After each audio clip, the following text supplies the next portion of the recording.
Over the Christmas break, an interesting phenomenon hit the UK press. It seems that all of a sudden, people from every political persuasion have recognised that Britain is a bit of a basket case. Now, the phenomenon is perhaps best summed up in this headline in the centre-right Economist magazine: "A strange case of Britain's demise." Subtitle: "A country that prided itself on stability has seemed to be in freefall. Who done it?" Now, we'll get on to the issue of blame in a moment. But first, The Economist provided a number of graphs to evidence Britain's demise, and this was the most arresting of them. So it's showing the level of median incomes in Britain and comparable countries over time, and it shows just how bad Britain has been doing over the last decade. In the US, for example, since 2010, median household income has grown from just under $35,000 to just under $45,000. That's a big increase. In the UK, the median household gets by on only $28,000. So $45,000 in the US, $28,000 in the UK. As you can see, since 2008, our incomes have been overtaken by Germany and France. We used to have a higher incomes and then we don't anymore, and the gap is growing. What's more, for most people, the reality is even worse than what's shown there. That's because, as well as having lower average incomes than similar countries, we also have higher levels of inequality. This was Torsten Bell from the Resolution Foundation speaking to the News Agents podcast late last year. Take 5 countries that we think of ourselves as comparable to. So France, Germany, the Netherlands from Europe, but then add Canada and Australia, which I think British people generally think are poorer than us or the same as us. They're now way richer than us. Take those 5, those are all richer than us and all more equal than us, okay? If we had the same GDP per capita and the same inequality as them, then the typical British household would be £8,800 better off, okay? That is why it feels like a catastrophe, because we're paying the same gas prices as them because these are traded products, yeah? So when everyone says, oh, it doesn't matter if Britain just gets poor, we've still got to pay global prices for stuff, I'm afraid. So it really matters, and that is what economic failure looks like over decades. So did you catch that? If we had the same GDP per capita and the same levels of equality as the average of Canada, Australia, Germany, France, and the Netherlands, the average household in the UK would be £8,800 better off. £8,800 better off. Now that's huge. That's a huge difference. How big a difference would £8,800 a year make to your life? Now, if we just lived in one of those other countries, that's what we'd be looking at, because Britain is a basket case. So what caused this disaster? Well, the Economist article I showed you blamed Brexit, Britain's supposed aversion to conflict, sort of a lot of these long-term kind of vague ideas. I mean, it's a fairly right-wing free market newspaper. Maybe it couldn't see the wood for the trees. I think Britain's other main financial paper, though, had a much better explanation. Now, just before Christmas, the chief data reporter at the Financial Times declared this: Britain's winter of discontent is the inevitable result of austerity. A decade of Tory spending cuts left the country vulnerable to the external shocks of the past 2 years. John Byrne-Murdoch provided a number of very useful charts to prove his point there. Now, in all the charts, he's comparing Britain to what he calls peer countries. They're made up of Austria, Canada, Denmark, Germany, Finland, France, the Netherlands, Norway, Sweden, Switzerland, and the US, so countries we think of as similar to our own. Now, in this chart, you can see how wages have changed relative to those peer countries over time in Britain. But unlike The Economist, the FT have marked when Labour and the Tories were in power. So as you can see, under the 1997 to 2010 Labour governments, British wages rose above the average of those peer countries. After the Tories came to power, it sunk below that average. So a big difference. And the difference between Labour and Tory governments is even more striking in the next 2 charts. Now, this one shows wage growth between 1997 and 2010 in the UK compared to the 11 other peer countries. As you can see, wages in Britain over the new Labour years rose by nearly 30%. Now, that was the second highest growth rate in the countries listed. Now, let's look at wage growth under the Tories. As you can see, after 2010, wages fell and Britain performed way, way worse than any of our peer countries. This is a really, really striking graphic. The average wage growth for the 12 countries, including Britain, was 8%. In Britain, wages fell by 5%. So everywhere else, the average increased by 8%, here falling by 5%. That's huge. That's the story about wages.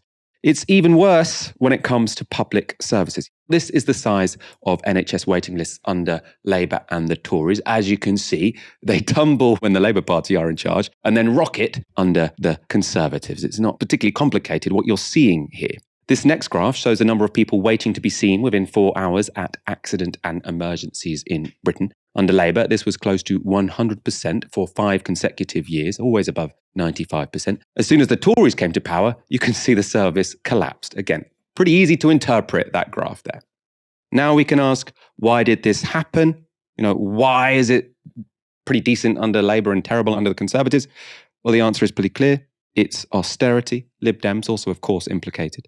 Again, these next charts are comparing Britain to the 11 peer countries I listed earlier, and they show how much harsher austerity was here than in the other countries mentioned. Now, this is the level of government spending as a proportion of GDP over time. In Britain, it collapsed from around 46% in 2010 to less than 40% in 2020. That puts us way below the average of our peers. And this next chart is perhaps the most shocking. It shows how Britain has generally invested less money than our peer countries in healthcare. You can see way below the average there. This is fixed capital we're looking at. So we're talking hospitals, machinery, the kind of things that makes the labour of our doctors and nurses productive. Now, as you can see, there was one brief period where we matched the average. That was because it rocketed under New Labour. Towards the end of that New Labour era, we just sort of touched that average. And then as soon as the Tories and Lib Dems come to power, it collapses. We invest way less than any of the other countries listed, any of those countries we think of as like ourselves in healthcare.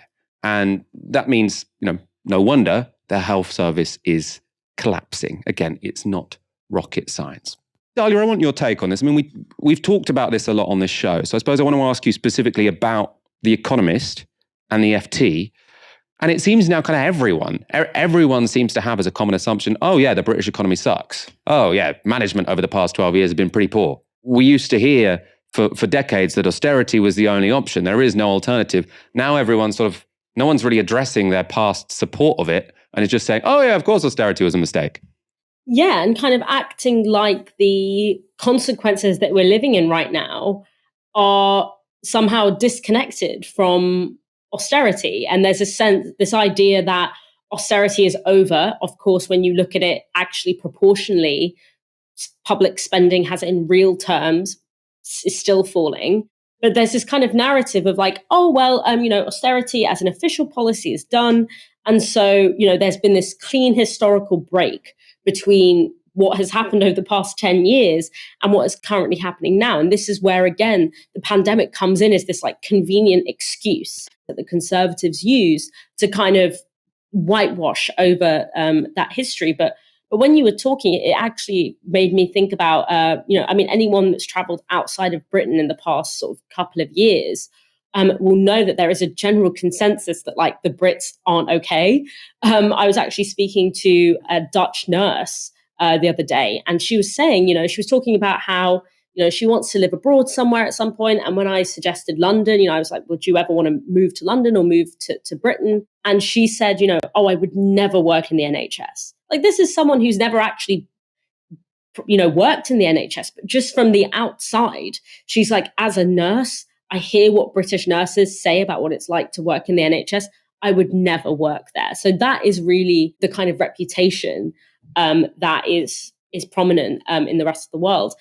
I think that the FT, the question of the FT and the Economist, I think actually the slight differences in how they contextualize the crisis that we're in now is actually really interesting, because the Economist kind of goes for Brexit, obviously, and this very like wishy-washy idea that, Britain is conflict averse, which I don't think a country that colonized a fifth of the world's population and, invaded Iraq, invaded Afghanistan can be accurately described as conflict averse.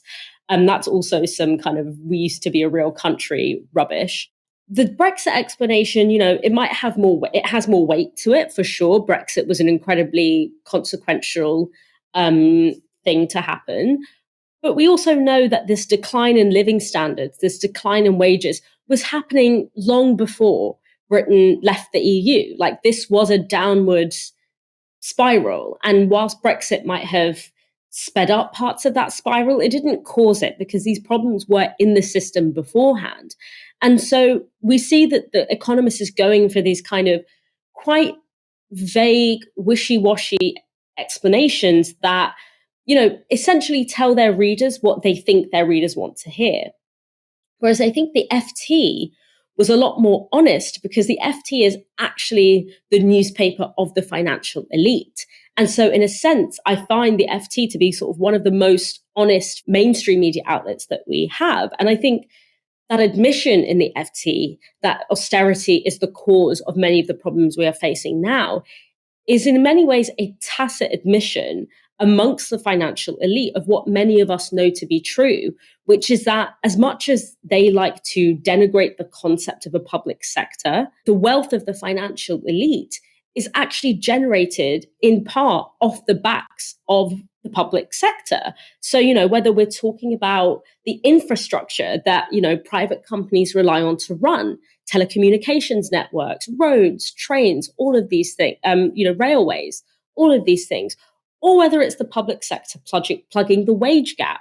So you have, workers not being paid a real living wage and then having to have their salaries topped up by Social Security, for example, and having healthcare and having housing to make sure that even if their wages aren't high enough, they can still be, they can still continue to be workers. They can still reproduce themselves. They're not going to sort of die, essentially. So that is what is meant by a stable economy. It's an economy that has a resilient infrastructure, which means public spending.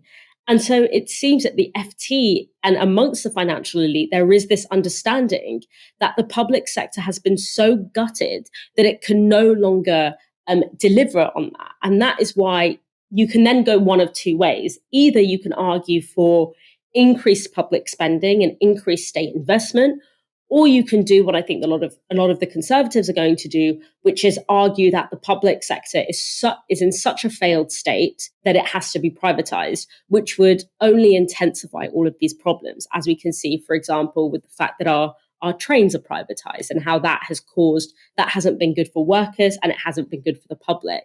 It's worth noting it really is a shift as well. John Byrne Murdoch, whose graphs we're showing you, who wrote that article, I don't think he ever backed austerity. I've got no idea, to be honest. But the Financial Times, the paper, did. So I've just got in front of me one of their leaders from 2010. They said, the coalition has been strong on the rhetoric of austerity. It must now follow through with deeds as well as words. And they're actually complaining that the 80-20 split between spending cuts and tax rises, they're saying, oh, you better keep to that. They should not turn to more tax rises. So they were very much in favor of, the most reactionary form of austerity. I'm not sure if they've published an apology. They probably should do. I think that would be somewhat welcome. I at least hope they are having some tough conversations inside the paper. How did we end up backing such a disastrous policy which has crippled the UK economy?